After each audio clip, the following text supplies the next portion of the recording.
Hey guys, Ray Burke, Spray Wash. Hope everybody's doing well today. First off, before we get into this, if you've not subscribed to this channel, just go down below, click that subscribe button, if you will. Love to have you join us on the channel. Try to give some good, relevant information to the pressure washing industry. Would love to have you follow us. Now, I'm actually just getting back into my office. It's about 11:27 actually is the exact time when I'm recording this on a Tuesday evening, middle of October. But I had this thought while I've been out on a job site and wanted to share it with you guys. If you ever find yourself getting slow and wondering, well, gosh, the phone isn't ringing anymore. What can I do to help drum up some business? Something that I recommend doing is going through your old estimates. It's really a gold mine of information right there and a gold mine of people who want pressure washing done. So many times whenever we get a no or we don't hear from people, we just assume they went somewhere else or they found a lower price. Well, a lot of times that's just not true. You know, stuff happens in life. Good God, 2020 kind of proved that. Unforeseen things happen all the time. Right here is a stack. These are unapproved estimates. I just went over to my manager's desk and grabbed this. Some of these are going back to June. So we've had June, July, August, September, October, halfway through October. So what's that? Four and a half months of stuff. Now, our calendar is absolutely full, but this is from House Call Pro. These were things that did not get done. They're in the estimates. If my calendar wasn't full, first thing I would do is start picking up the phone and calling these folks. And I'd say, hey, Mr. Mills, this is Ray with Spray Wash. Just following up, we submitted an estimate to you back on August 26th. Wanted to see what the status of that was. Did you ever have your house washed? You did? Okay. Well, do you mind asking, who was the company you used? And, what's the price? Did you pay something similar to ours? You mind me asking what the price is? Okay, well, thank you very much. First off, you're going to learn who your competition is. Second off, were you higher or lower? But so many times in the past when we've gone through our past estimates, we realized that it wasn't we lost the job scenario. We realized that stuff happened in this person's life and they had to put the pressure washing on hold.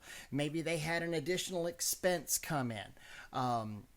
Maybe the daughter got pregnant. Maybe the car broke down. Who knows? Maybe the mother-in-law came to live with them for a while.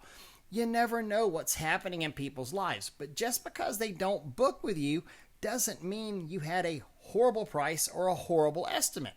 Now, it might mean that, but you won't know until you call and actually ask them. Because trust me, it's not always about price with customers. A lot of times, people are doing business with who they like versus who's the cheapest out there. At least the customers that you want, the customers that are going to stay loyal for the long term, are doing business like that. The people who are just looking for the bottom dollar guy, you really don't want them as a customer anyway. We've always said about coupon shoppers, they're the worst customers to have because the minute they find a lower coupon, they're out. They're not going to be loyal to you.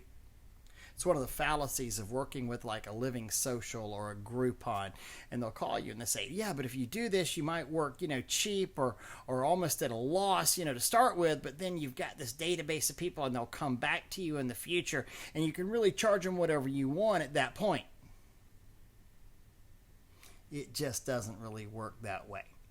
I've known too many people who failed miserably at programs like that. The coupon shopping just doesn't work that well to be a premier service provider in the pressure washing industry. So again, whenever things get slow, one of the best things you can do is get out there and shake some branches. Some of the best branches you can find are things that are already in your office, people who've already made estimate requests. Just because they didn't book with you doesn't mean they've had the service done or they haven't had the service done. You know what? Maybe they booked with another guy because he was cheaper and that person never showed up and they were just too embarrassed to call you back. Maybe they booked with another guy, he went over there and made a horrible mess and they need somebody to fix it. But you never know until you call. Remember, the pressure washing part of this whole industry is the easy part. Yes, there's skill involved. Yes, you should get formal training.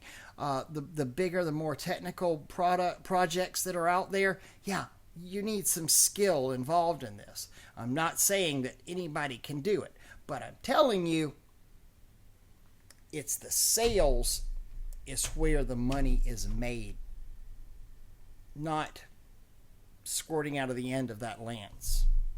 Hone your sales skills. And remember, follow up with those old customers. Hey, this is Ray with Spray Wash Pro. Hope everybody has a great day and wash on.